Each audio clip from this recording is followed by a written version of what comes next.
What's going on, guys? Welcome back to Card Talk. I'm Ryan, joined as always by Tyler and Lou. And today we have a very special guest from Panini America, Mr. Tracy Hackler. Tracy, welcome. Ryan, thanks for having me. Thank you guys for coming into our humble abode here at Panini America. It's an honor to be on. I'm a big fan of the show and have had the great luxury of meeting all three of you and your great team, and I'm excited to be here. Before we really get into things, can I ask you a quick question? Sure. Roughly how far away from the National are we at this moment? A couple of weeks. Would you say like a week and a half, 2 weeks? Yeah, I mean, it's, Two what and is a it, half? the 29th? Yeah, what's the date? The 50th? 2 weeks exactly. Yep. We're pretty close. Actually, 13 days exactly, because the Wednesday night preview show. That's exactly right. We are officially under 2 weeks. Yeah, we are. And I'm pretty excited about it. Well, as am I. It's one of my favorite times of the year. I could imagine. And I that- know Ryan's jazzed. Yeah. Well, Ryan stays jazzed. That's true. 2 years ago at the National is when we all met for the first time, actually. Really? Yep. Yeah, I was a big GaryVee guy, and I heard he was setting up there, and Tyler and Lou were there. Lou was actually the first one I met. Lou and I actually had conversations beforehand. He had reached out and said something in a DM talking about a card, and we had a conversation, and I just remember it was crazy at the time. Right now it's even crazier that we're still here and talking cards at Panini, so it's crazy how life works sometimes. Yeah, the National is a hub for things like that, and obviously GaryVee, I'm not just saying this because I'm on this show, but I think when people have talked about the boom over the last 18 months to 2 years, I don't think GaryVee gets nearly enough credit for his role in where the market has come. It's a lot of other things, right? People attribute sneakerheads. People attribute young venture capitalists looking for money.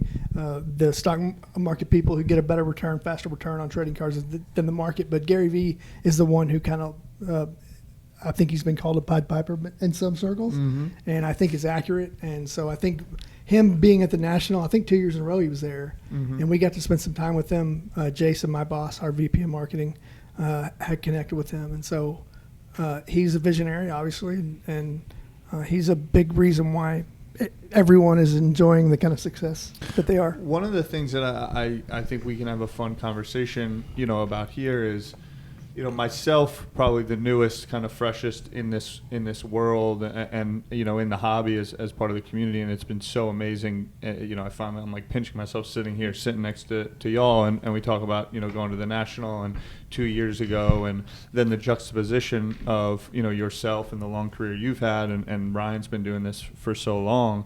I don't. To my understanding, I don't believe this is the first time or first cycle or first moment where you could consider there been a boom or increased interest, in the hobby. I'd love to just hear, a little bit of when it all started for you. Like, how long have you been a part of this hobby as a human, not as an employee of Panini? Well, I always say I was a collector long before I was a professional in the industry. So I started collecting sports cards. I'm way old, as you guys can probably tell. Salt and pepper, a little more salt than pepper. 25.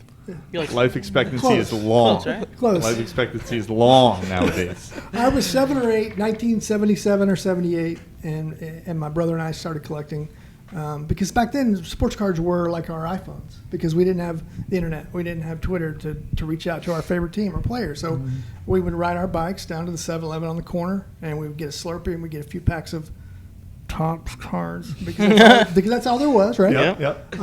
And I've just had such fond, vivid memories of me and my brother doing that. And we bonded over that, and we learned what players did in the offseason. We learned what their stats were. And so that's where it started. And for me, it's been a lifelong passion, love affair, really. And I just have been so blessed when I was able to turn it into a career back in 95 is when it started.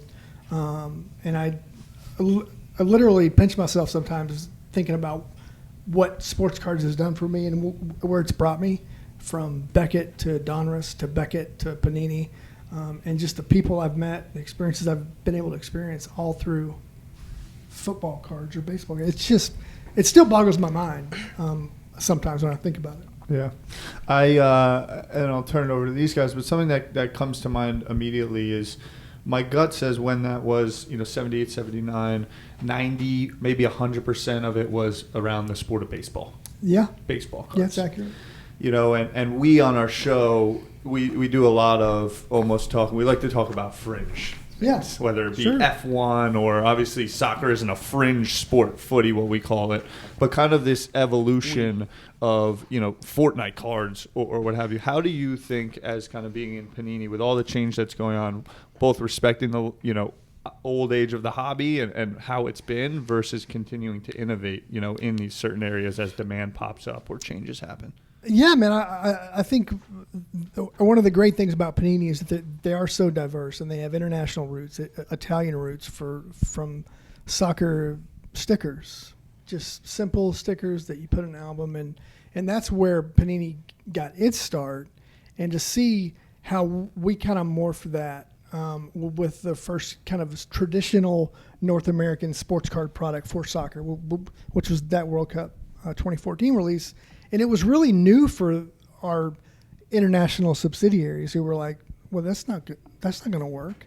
And we're like, we think it'll work. Mm-hmm. And it took some time and took some convincing, but it didn't hurt that we launched with Prism. So to see the success of that product and how that has led to the stuff we're doing now with Serie A and La Liga and Euro and then just there's I think we're really able to satiate a bunch of different tastes and passions, whether it's Fortnite, which you guys have seen how some of those cards, you guys have collected some of those cards, how that has taken off. And I've heard a lot of people say over the last few years in the industry, whether you're a breaker or store or distributor, like everybody eats. And it's really never been true. Like everybody in the chain eats. Every kind of whatever you collect on the fringe, you get to eat. I mean, not to talk about somebody else, but who would have thought F1 would be what it's doing? And it's what we found too is because there's so much demand that people who can't get football because it's sold out or NBA because it's sold out, they're moving to UFC or they're moving to NASCAR Mm-hmm. So it's just been really fun to watch, and I don't know where we're going, but I'm excited about Forward. it. Yeah, exactly. That's for sure. Now, Tracy, I want to kind of shift gears a little bit because Tyler started off with a great question about how far we are away from the National. Mm-hmm. Obviously, really my favorite week of the year in cards. It's for those that have never been. It's an experience unlike anything else, and you and I actually met there a couple years ago. That's where you and I first met. Mm-hmm. But how long have you been going to the National? Was it did it start with Panini or before that? No. It started when I was at Beckett. I think actually I had to research this once I started working in the industry. But I went to a National that was in Arlington, Texas. And I didn't really know it was the National when I went. I just knew it was a big card show. And then I went back to research. I said, I think it was 83 maybe. I hope I'm not wrong there because I am old, like I said. But then when I got in the industry in '95, I think my first one was Anaheim '96, which some people say is like the heyday of the previous boom. Yeah. And the only thing I remember about that show was just a few things, the size and I was like blown away by it. It was like nirvana. It was like because back then you didn't have 24/7 access to eBay necessarily. So you had a list that you had been working on for months. You had all the money that you had been compiling, and you were looking, and you would just walk the floor, and you had to note where you were on the floor so you could go back and revisit it. And so, but then that was the first time I ever met in person John Elway, who's one of my heroes. And so that was at a Pinnacle. Pinnacle was doing because back then a lot of the card manufacturers used the National to unveil big products or do press events, and so they all had athletes speaking on their behalf. And John Elway was there with Pinnacle doing the Pinnacle Mint, the card with the die cut hole in it that they made coins that you put the coin in the hole. Yep. Complete failure, but a great success. And then I got to meet John Elway for the first time, and So that's the first time I've been, and then I've probably been to most of them since then, in some form or other. Gotcha. So you guys are probably, and have been for some time, gearing up for what I would assume is one of your bigger weeks on top of like the premieres, things like that. Yeah, the Nationals. I mean, I love the NFLPA Rookie Premiere. I love the NBA Rookie Photo Shoot, but the Nationals is probably my favorite week because it's the one time that I love talking to our people. I love to hear feedback. I love to hear criticism. I love to hear what they're passionate about because, and there have been many shows where from open to close, I'm on my feet in our booth talking to people who want to talk to somebody, not just me, but anybody. And it's the least I can do and we can do is to give our time to people in those live settings because they allow me to do what I do. And I never take that for granted. And I'll sit there all day and talk. But I love hearing stories about why people collect or who they collect or how a box that I may have sent as a prize or something did something cool for them. And so I love that. When you say you love hearing like what things are passionate about over the last 18 months, 2 years, what's the most surprise thing that you feel has popped up coming out of what you guys are doing? Or maybe you have a small team working on some, left side business unit and the demand is just hitting and you guys are like, what is going on out there? Yeah, that's a great question, man. There's been like I'm lucky enough to work with people at Panini who I've known for many, many years. Either I worked with them before at Beckett or at Donruss or have worked for them for 11 years here at Panini, but a lot of crusty, old, like lifelong hobbyists who live and breathe it. Yeah. And the amount of times we've said to ourselves in conversations, well, that'll never be topped over the last several months. And then like a week later it gets topped. And we're like, so people I think have stopped being blown away by things because, but there's no reference point for something like we've seen, and that's a really long-winded non-answer to your question. I was gonna circle back. And Sorry say, about okay, that. Give me something. I think there's been so much stuff, but I think just the craze for UFC. I'm a big UFC guy. I didn't even know we were trying to get that license. So when they told me we were getting it, I was blown away. And then the product hit, and I was like, wow. And so the UFC kind of surprised me in a good way. The caliber of rookie classes over the last several seasons, 2 or 3, 4 seasons, has blown me away.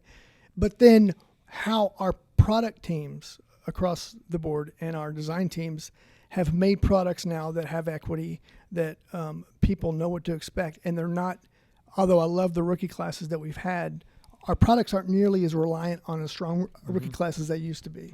And that's something that for years and years and years, if you didn't have a strong rookie class, you were dead in the water. And that's how people thought and they felt and they purchased and collected. And now that's not the case anymore because if you have a soft rookie class, you still have Color Blast. You still have Prism Golds and Blacks. Where my head was going to go. Yeah, there's so much other stuff now. So what I was just thinking is Kaboom, Color Blast, exactly whatever, right. Marvels, like all that stuff. Yeah, it's been like the fact that inserts in base brand Donruss, Net Marvels, or Crunch Time could be like coveted is way cool. Crazy. And it's something that we've never seen really. Something I was thinking about was I've been talking to a lot of people recently about like 90s inserts and all that stuff, and they say there's nothing like that anymore now. And I was talking to them and I'm like, what about the Color Blast and the Marvels and the downtowns and like and the blanks, what are they called? Blank slates. Yeah, like all that stuff is like so interesting. And then where do you guys start thinking about, all right, cool, we want to put this specific insert in this product, or is it you're just testing things and you're throwing them at the wall, not in a bad way, like throwing stuff at the wall and seeing what hits? Or is it very calculated in that way of like, we want to have a cool insert here, this is what we're trying to do with this? I don't think it's that calculated. I do think there is a lot of give and take, and our teams know each other so well, and they're so there's just a lot of give and take of ideas. And what if we tried this? Because there's really, like, if you try something and it doesn't work, okay, you've still got 20 more products or whatever, and we'll get it right next year, or we can upgrade it. But like Color Blast, I think, came from a guy who wanted to. He saw it occurred to him. I think it was Tim Trout. At least Tim Trout claims it was his idea. Shout out Tim Trout. Yeah, respect. I respect the claim. So it's his idea. It's my kind of move. I'm still skeptical. But he said, Feels like you might have listened to Future's album and picked up on an album cover, right? but what I I'm love thinking. Tim. I've known Tim forever. Hopefully he'll laugh at this, and if not, I don't care. Too bad. Sorry, Tim. We're But on your he side said now. he said he was looking at all these gender reveal things and the blue and pink powder and stuff, and so he thought, what if we put that on a card? If that's true, that's great. If it's not true, it's still a great insert. I see the story. I see where. That's Yep. funny. And there's a lot of things like that where we're not afraid to take risks on like things like that. Yeah. And For every one color blast, how many? What's the volume of like tries? Like, how often are you guys sitting back and saying, okay, I would say let's test this? I would say more now than, and that's why more now than it's ever been because now when these things start hitting, because it's color blast and then it's black color blast and then it's prism or prism black and all these things that we do. Downtown Kaboom. There's the 1-in-1 version is something else, Cityscapes or something. Okay. But I think that happens a lot more now because we do realize that in addition to creating cool cards with autographs and big content, we need something else other than just those things. Yeah. And so, but I think that's why a product like Chronicles has come such a long way. Because Chronicles to me is one of my Amazing. favorite It products really is. because it's so diverse. Like we were opening elite football yesterday, or elite basketball, something, and there's only like 4 to 5 or 6 like things. You've got passing the torch, you've got primary colors, you've got power formulas, and you have the base and maybe one other inset. But in Chronicles, one pack you could get like 8 different things, and a lot of stuff in Chronicles I've never seen. Like Recon football was in Chronicles draft picks or whatever. I've never seen that before. I don't even know what that is now. I know, but if you see it, you're like, and you know that is going to appear somewhere Right. else. For me, I thought it was sweet when they went across the 3 leagues for footy. Yeah, exactly right. Like that's like a whole different. Well, I think we probably have to do that, like contractually. I don't know that because I'm not. That's above my pay grade, but I think we have to do that. But I thought that was well done as well. I love our soccer business and where it's got, kind of where it started and where it's gone, and it's the embracing of our soccer products, primarily in like China, has been pretty eye-opening to me. So obviously soccer has seen a pretty insane increase in popularity, specifically in cards in the last like 18 months, right? When you guys decide, all right, cool, we're going to do Prism World Cup, then we're going to do Mosaic, or what? How do you guys decide that?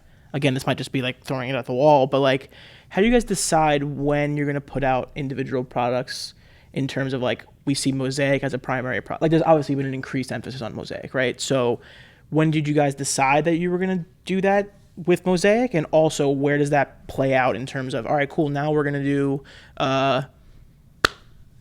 elite soccer? Like, you know what I mean? Like, how does that timeline work out? Yeah, most of our calendars are built to where the entry level stuff starts the season, and then we gradually build. And you may have a few like high end stuff that drops in there, but usually it's like score football, and then you go to prestige, and then you go to elite, and then as you go on, you get some impeccable and some immaculate and NT and flawless, and that's how it ends. And I think that's how most of the calendars are built.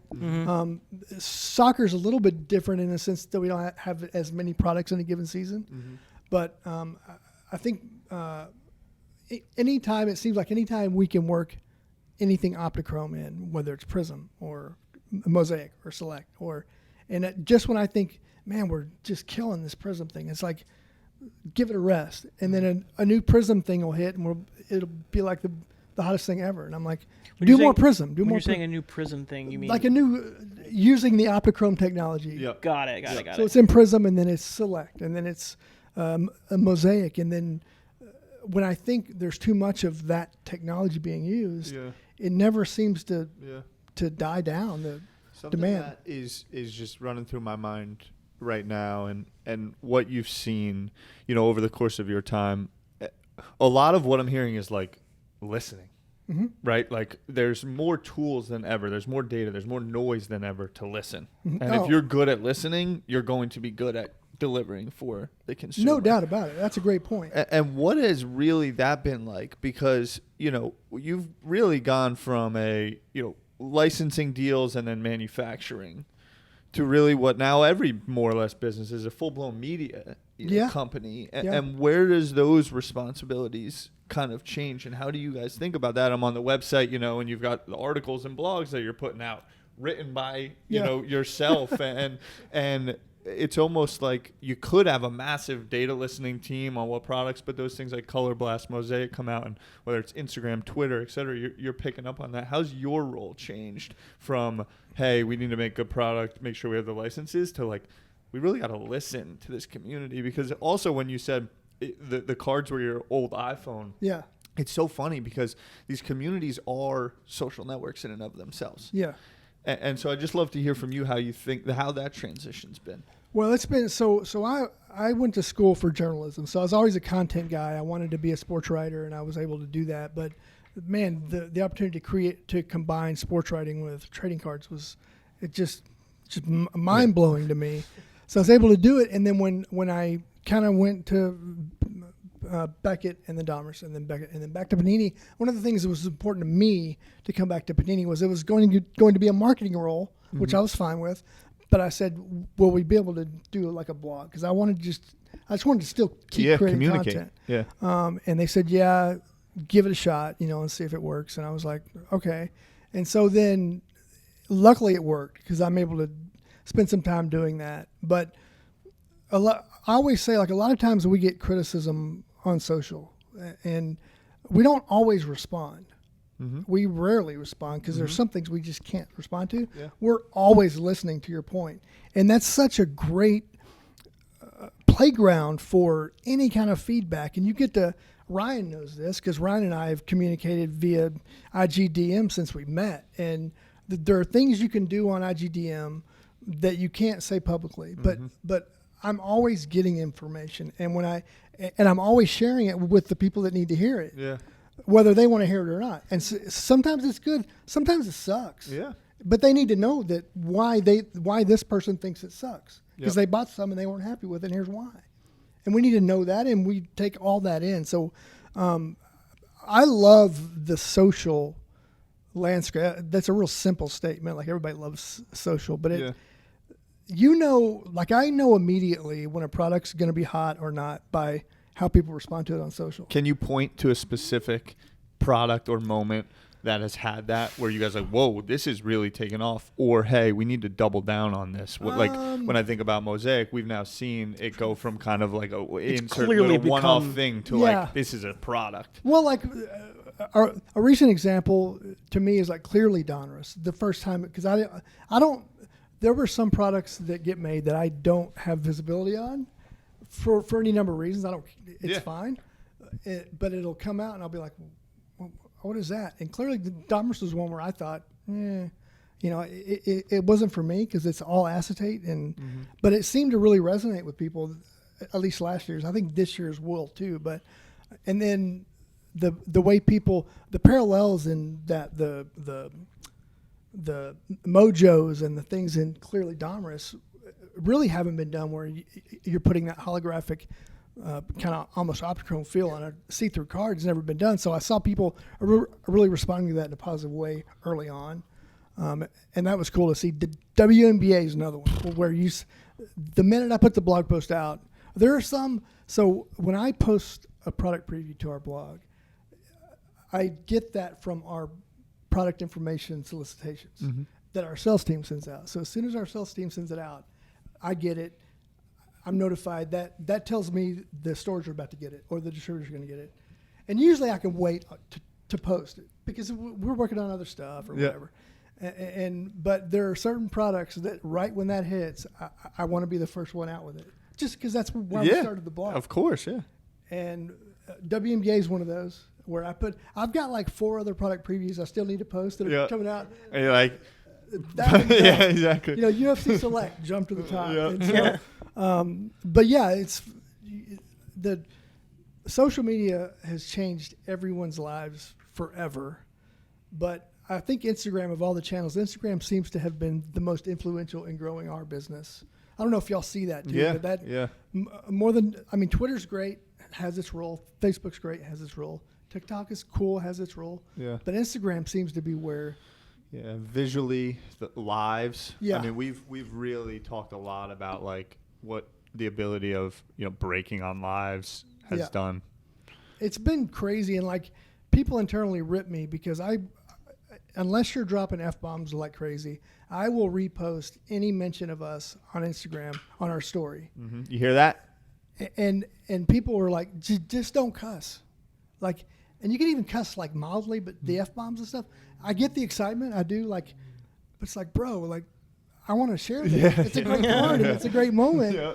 But people internally rip me because if you go to our story, you see all these little micro dots. And I'm like, dude, it's such an embracing of the community. I remember the first time I ever got posted, like as I was trying to build my following, and I tagged Panini in my story, and they reposted it, and I'm like, holy cow, like Panini reposted it, and I think you guys do a great job of like reposting everybody's content. So well, I think it's important because look, they're having fun and being passionate and spending a lot of money on our products. It's a real simple thing to do to repost a great card or a great pull, and I'm going to keep doing it until they fire me. So they can continue to complain internally about the micro dots. I don't care. I respect them. Was it Tim Trout who was complaining about the? No, it was not. It was not. He was trying to claim credit for Color Blast, Flawless, Mosaic, in general, putting on soccer courts. Can I ask you a couple questions about high-end products? Sure. I'm very, very interested. So when you guys are like, all right, we have NT, we have Flawless, these autograph deals you have with different athletes, how do you determine what goes in where from a volume standpoint? And then are there individual, like we were just talking about the inscriptions for Brady, when those happen, are you like, oh, those are going to be like big cards? Like how often do you know when you see a card design, how often do you know about that? And then separately on the Flawless side with the autograph deals, how do you determine what goes where? That's a great question. And so to answer kind of the second question first, yeah, like inscriptions on a Tom Brady card, we knew those were going to be smoking. Mm-hmm. I don't know that we necessarily knew that those would go into Spectra first or that they would go into Spectra before they went into Flawless and NT, but I think the Spectra insert was built. There was a Super Bowl memory, Tom Brady Super Bowl memories insert in Spectra, and I think when it was confirmed that he was going to do inscriptions, that set seemed to make sense because a lot of times it could just be what's being worked on right now, like what's due, and if it makes sense. Oh right, like literally what's in front of your face because you're just trying to put out products. Exactly, right? Like we have a product packing out in a month. We have these Spectra Super Bowl, and I'm not saying this is what happened to Spectra. I'm saying that a lot of it will determine a lot of it, and then when you guys have some of our product guys on later, they can kind of speak to the other question about, because if we get a certain number of autographs from a player, we don't need as many Tom Brady autographs in Score as we need in Flawless or NT. And so I think they kind of use that as a barometer. And then for some players, if we have 100 autographs and there's 10 products, we're going to put 10 in a product. Right. That's just easy math because I'm a math idiot. So that's the only math I can do in my head. Makes sense. So we've talked a lot so far about social media, right? That's been brought up about ways for y'all to get feedback, growth of the business, social communities. But Tyler, Lou, and I talked a little bit earlier about, we talked about it last week with like name, image, and likeness and how that would affect college athletes and getting paid.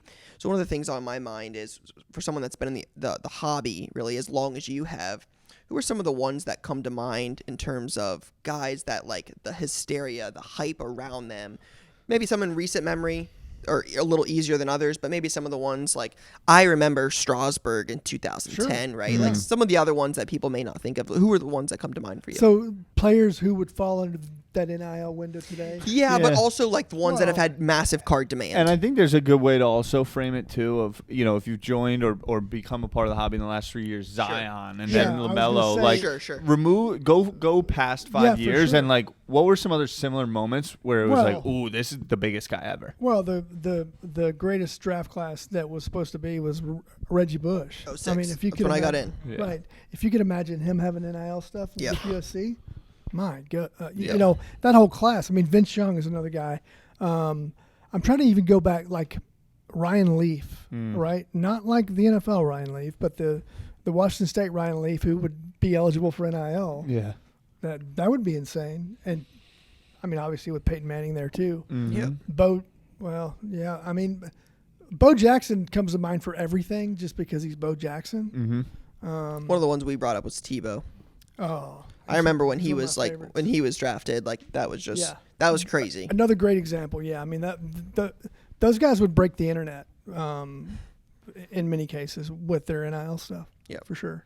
Any certain colleges, I know Penn State's probably like one or two, but outside of Penn State, any like specific communities around schools that you think play more into the hobby? Hang on a second. Did you just say He that did. Penn State has He the did, number yeah. one community One or two. college? He said one Well, or I two. said like you can remove them from the conversation because they're generally going to He be said- up there. He said one or two. You know? That's what You he said one or two. Like Ohio that's what he State's said. around 7 or 8, I Well, would imagine, something like that. That's But interesting. outside of that, obviously Kentucky, Duke. I'm Well, trying yeah, to I keep mean, the conversation depending on going here, depending on Lou. what sport Yeah, we're talking I'm about not. too, right?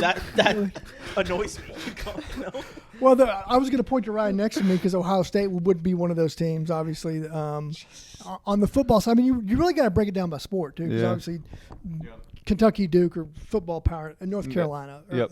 Basketball. Yep. I mean Yep. basketball. North Carolina, Indiana probably even too. Mm. But I think it would depend on the sport. But yeah, those Ohio State, I mean Alabama, come on. Yeah. That- And what Clemson's done of late. yeah, that would be ridiculous. So, and those schools, if you'll notice, it's no surprise, like in a lot of our collegiate products, whether it's Contenders draft picks or Prism draft picks or Flawless, Alabama's a big player, Clemson's a big player, Ohio State's a big player. Yep. And then in basketball, obviously, you mentioned Mhm. them, Kentucky and Duke, and A lot of the blue bloods. yeah, exactly right. What are you thinking about in terms of, obviously, I'm sure you can't say anything, but is there plans for NIL stuff with like card sets, autograph, like Trevor Lawrence did his Topps thing, obviously, like that's probably somewhere in your timeline, right? In terms of Yeah, I would whether say it's next season or later. I would say stay tuned. Yeah. Yeah, but yes, There's stuff cooking. yes, That's cool. Very cool. Question, just jamming. Who's the hottest college athlete right now going into this season? In any sport Yeah. or football. Who's like the hottest buzz guy or gal in college sports? That's in college right now. Yeah. that will play this. Next Yeah, season in that'll play college. this next season. Um, I'll give a shameless plug, DJ Ukulele. That's what I was gonna say. I Yeah, I think mean, he's actually really high on the list. He's Yeah. got to be. I Who's the mean, kid from Derek King? Is that another one from the Miami? kid from Miami. Miami. I know he signed that. He He's signed got it. like 12 deals already. Yeah. Well, Do we didn't know who he- the number one college hoop team is going to this season? I have no idea. I don't watch college hoops really. No, Yeah. not a big college hoops No, guy. I'm not either. We suck. Yeah, we suck on that one. I know I there's, do. there's I do. was it gymnasts from LSU? The two females. Oh. They signed a couple of big deals. They were in Times Square. Oh, the two so- gymnasts. Got it. Gymnasts. Yeah. Yeah. Take Well, big the- TikTok following. And Yeah, how there's does the Olympics play into this thing too? You know, Yep. that's another thing. Mm-hmm.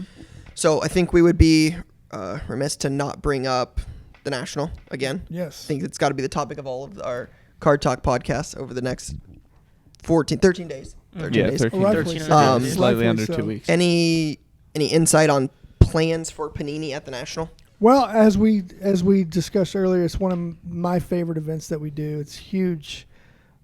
This year is going to be a little bit different because we haven't had a national really since the biggest boom of our Yep.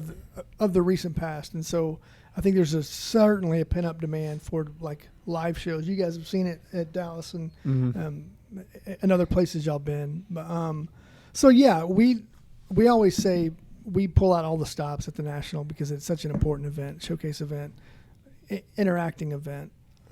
So Rapid Redemptions have been a part of our national presence for years and years and years. I think that the Silver Packs will be there in some form.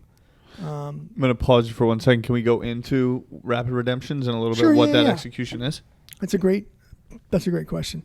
So rapid redemptions have always been a way, initially back in the day, to help dealers who set up at the show clear out inventory, make money. Collectors buy boxes on the show floor, bring them over, and for every 2 packs of this, you might get a silver redemption pack. Mm-hmm. And rapid redemption packs are made exclusively for the National. It's not product that. It's just an exclusive product, essentially, only available at the National. So if you buy a box of this, you get 4 silver packs. And then there's autographs and memorabilia and rookie cards and things like that. So it's always been a way. It's kind of a win-win. You buy a box, you get free packs. The dealer wins, the consumer wins. And you buy the box, you're handing that back in exchange for the packs. All we want's the overwrap. Yep. You get to keep out everything that's in the box, plus you get these packs. Understood. We just want you Understood. Got it. So you're keeping the product. Yeah. You're showing your purchase intent, Exactly helping. right. So you guys are helping out the dealers. Yep. Boom, and then there's redemption Exactly on the back. right. Is there different, or the silver packs just coming out of one kind of thing, almost like like you don't know what's inside, or are they broken out like No, this no, product will they're get this kind of vertical completely of random. silver? completely random, just like any other product. But where it differs is if you buy a more expensive box, you get more packs. So it's just volume of packs. There's Exactly not kind right. of like a levels of the packs. Right, Or what but have the you. person who's getting 20 packs has the same odds of pulling an autograph from him or whatever as the person who gets 2 packs. Yep. Correct. Well, not the same odds, but you know what I'm saying. Yeah, but each pack is similar odds the pack across. odds are Random. Yep. So that will continue, Ryan, in some form. It's a little bit different this year, obviously, because of there's not as much The product on ability the floor. to prepare that you guys had. Yeah, Yep. the window, because there were a lot, you guys know more than anybody, a lot of starts and stops on. Yep. We're going to have it. No, it's going to be in November. No, it's not. And so we've had to deal with that where we've gone, and we've tried to prepare as best we can for it happening regardless. And we've done that, but then it becomes a bandwidth issue of what's in the production schedule now, what's coming, where can we fit the national product in. But we are going to do it up big again this year. We are going to have, as far as I know, silver pack redemptions, no gold packs that would normally be associated with the VIP party, which is a real bummer because, as Ryan has mentioned and we've all talked about, it's one of my favorite nights of the year. It's where I first met Ryan in person, so it's a memory that I Hold in high regard. I long for. Yeah, I think there's a picture of us together on hanging on the on wall. the gram. Yeah. Oh, nice. Unless he's already deleted. Yeah. I know I didn't delete Ryan it. said it was a bigger night than his wedding, but that's just yeah. That just But- that is what you said. It is. Thank you, Ryan. I'm your father. Card collector. Oh yes. It finally comes out. Tracy is card collector. But No number. Yeah. So the silver packs will be done. But one of the things that we do that I don't think any other manufacturer's done yet is we have our customer service team on site there. Look, there's a lot of feedback that we get at that event anyway, but you have customer service there, and our guys sit there and gals, and they sit there and we do the live redemption trade-up program, which is if you have a redemption, there are certain parameters you need to hit to be eligible to trade in, but we're trying to knock out as many outstanding redemptions as we can on site. And I love that we do that because it's not just about redemptions. It's also about we're here for you, and what can we take back to our people to say, what can we do better? That's always a staple of the National. The kids' free case breaks that we've done with UBB for the last several years. Free. It's free. The kids just come and enter. There are some kids who try to work the system. Of course. And we know Listen. we're watching. I got worked over by a kid at the Dallas last show. I'm like, oh man, just walked over and have my collection. And I think GaryVee was there. And I think his son participated. I think it was his son. Yep. Participated in a kids free case break. I love that we do that because it's a way for us to, and it's not just crap product that we're doing it Yeah. with. It's not flawless, but it's decent Good product. stuff. I've seen lots of great stuff, Kobe autographs pulled out of that Amazing. kids free, and that's just one example. So anyway, we do that. That's important to us. And then I think just everything else, it's such an important week for us not just for marketing, but for Sure. our product development guys to get feedback on what's working, what's not. And the amount of conversations we have with people who who pay my check, like I'll go and I'll talk all day long because that's the least I can do for them letting me do this for a living. Are you kidding me? Like, so anyway, it's a huge week, and we're going to have just about everything that we normally do except that one big gold glaring thing. Tough L, Rye. Sorry about it. Better luck next year. While we're still on the national topic, a piece of kind of conversation that we've enjoyed and I believe the audience really values, and it was funny you talking about kind of preparing for the national back in the day and the amount of preparation that went into it without the technology or like eBay at your fingertips or what have you, and Wi-Fi gets jammed up in there. What are one or two things, if you were a consumer or just some preparation tips in your mind going into the show? Long couple days, looking to build some collections, meet new relationships. What are some things that you would have on your mind heading into the show? Hydrate, because it's a big venue and you don't want to pass out on the floor because your legs could be locked for a long time. But just have an idea of what you want, right? Because that's so important. People don't realize until they go how big this show is, how many tables, and how easy it is to get lost. Yeah. Or where did I see that John Elway autograph? And you're looking around, you can't find it because you didn't think of the booth number and you didn't have a diagram. So it's just so important to don't buy the first time through. Go shop, unless it's something that you just don't want to lose. I get that part too. Unless it's exceedingly rare. Yeah, and because nobody's gonna hold it for you. So I'm gonna come back and get that. They're not gonna hold it. You find that Luka base, you're like, don't pass that up. Yeah. So, but yeah, get your bearings about you. Know where things are, and sometimes you got to know where things are quick because the show's closing in 3 minutes. You don't want to wait a day to get that card. You want to get it now. So just document where you are, where things that are important to you are on the floor. Don't forget where the restrooms are because, because it happens quick. It's a grind. All of a sudden, and then boom, you got to go, and it's like you're spending 17 minutes, and you walk by a random table, you see a McDavid you want. All of a sudden, you're like, do I go for the McDavid or do I go to the bathroom? What you're am I going doing? to McDavid. Yeah. But it's like you mentioned, like there are lessons you learn at the show about business and about taking care of what you need to take care of that you can't learn in school. And it sounds funny and it sounds tongue-in-cheek, but it's so true. Yeah, it's so much of what it was what we founded this whole show and concept on was this is crazy. Like this is literally fun, free NBA. Yeah.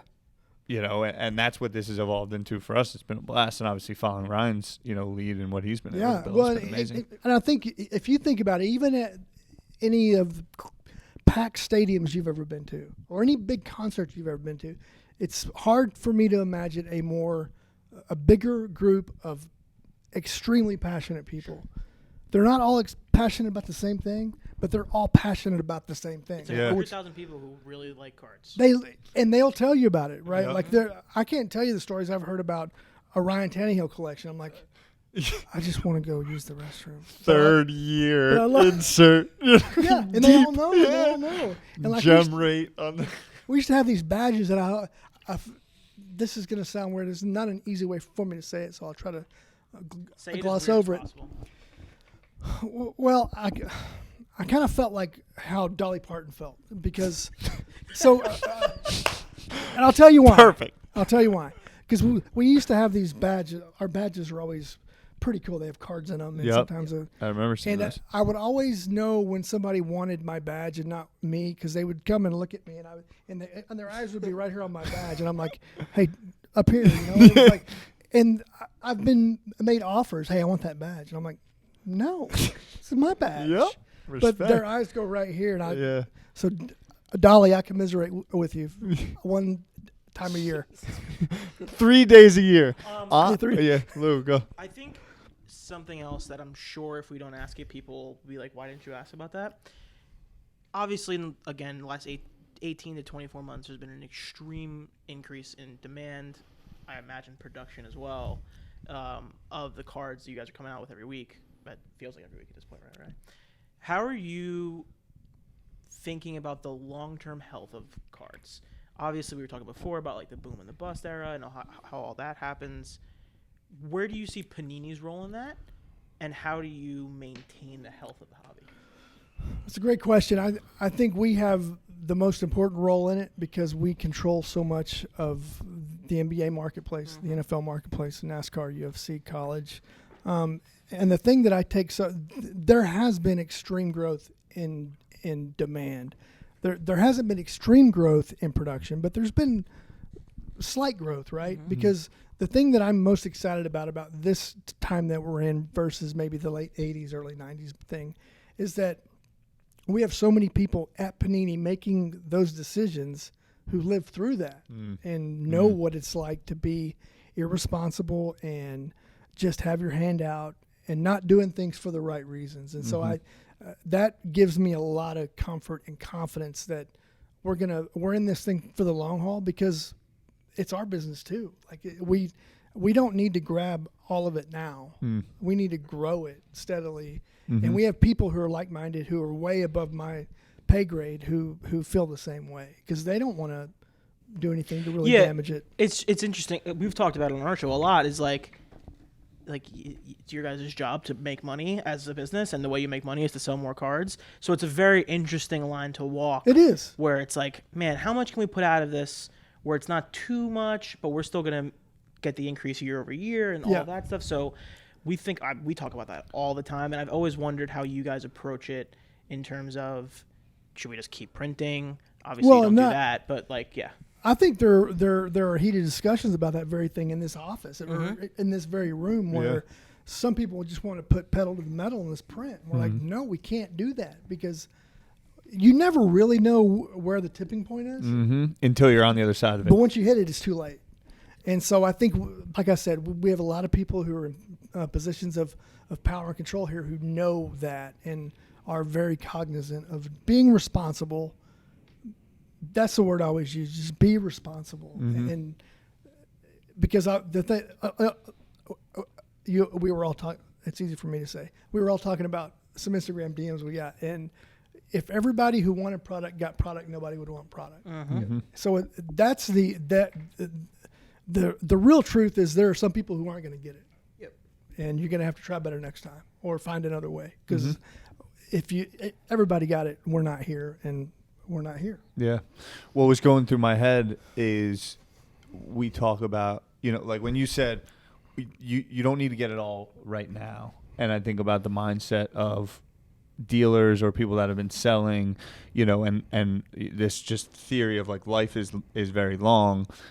It's amazing. And when I think about crypto, like the people that have been through the cycles that are working within this building, but also people that have, maybe either used the business to gain great relationships for the long term, or the other side of it, used the business to actually really tarnish their reputation. And a lot of times it'll come down to 3, 4, 5% of squeezing extra margin on the deal that people will remember for the long term. And over the 5 days in Chicago, there are moments that you will come across. You're listening to the show, you're going to be there. There are moments you are going to come across where you have those decisions to make.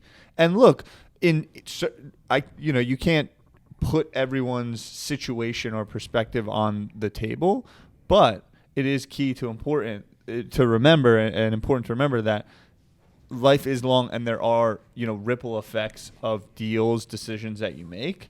And it doesn't always come down to that 5%, 10% eBay comp, and you really do need to think also everyone is human. Yep. And those relationships people remember long term. And when I hear you say that about, the business, it's comforting to know that this has, is now a very long and established and mature hobby, that the people that are on the inside of it are also very much thinking about that.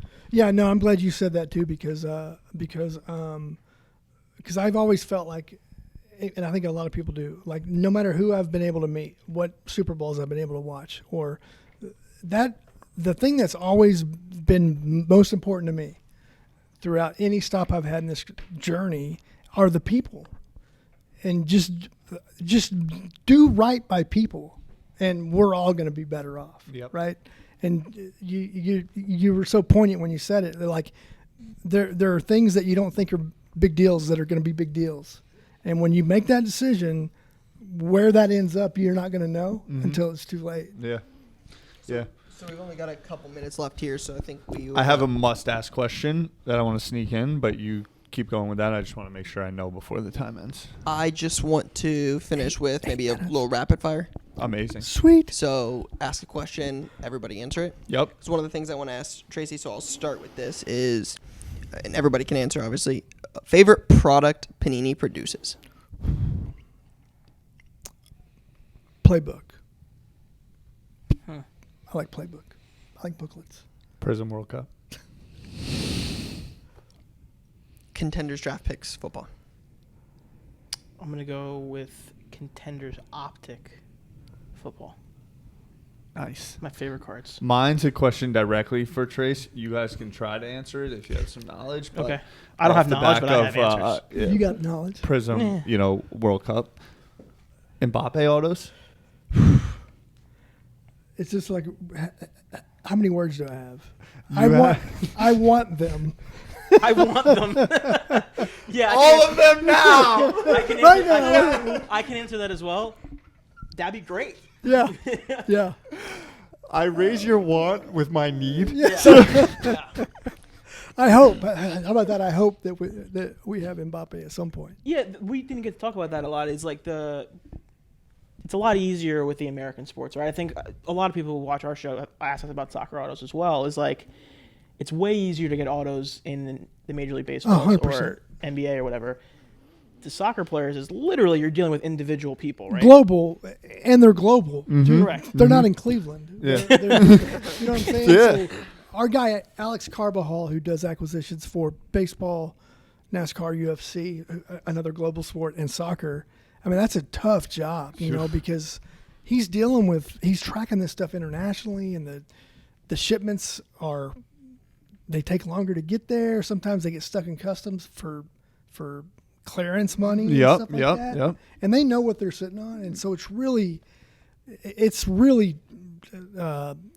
like barbed wire. It's just hard, but he does a great job of getting as much in as he does. And one of the things that really resonated with me, and this is not a rapid fire, and I apologize, but It's rapid-ish. when Immaculate Soccer came out last year, I think, and I noticed there was like more stickers than I thought there should be. And I'm like, oh well, this is not going to be good. but it sold out, right? Yeah. And so, and it's not just because the market was hot. It's because I think there's a modicum of people who understand that stickers in Immaculate Soccer might be more digestible than stickers in football, NFL. Yeah. Because it is really a task. It's just the reality of getting, like, literally the 100%, reality of yeah. getting them is almost impossible. Yeah, Yep. and that's a great point because that's one of those things a lot of people might not think about when you're dealing with hockey or soccer or UFC. Yeah, they have this these, is global thing. like player associations that kind of they sign into and represent and all that. And over there, I mean, you got mega stars, and it's like their great uncle is like handling their deals. Exactly right, and they're in Russia or Yeah. they're in Brazil Brazil is tough. Yeah. Like they don't play around. And Yeah. It's All right, my real rapid fire: Ronaldo or Messi? Ronaldo. Ronaldo. Messi. Messi. Yeah. Yeah. Nice even split. My guy Lou. Tiebreaker. My guy Lou. We'll let you guys be buddy. Go to you, Lou. Rapid fire question, huh? What's your favorite insert that's come out in recent years? I asked that question before. I'm gonna ask it again. I'm Or gonna a version. tag it on. Or go. No, Sorry. you guys go first. You're gonna laugh at me, but crunch time. Crunch time. Galactic. It's a heavy breath. This is Just tough. crush Judy. I know. Sorry, Jude. Great for the audio. Yeah. Just dominated Yeah. I mean, it's got to be Kaboom. Yeah. It's got to be Kaboom. That was a Mine's just- long-winded breath to give us Yeah. an obvious answer like Yeah, I that. mean, It's the gotta answer's- be The Kaboom. answer's Yeah. Kaboom or Blank Slate for me.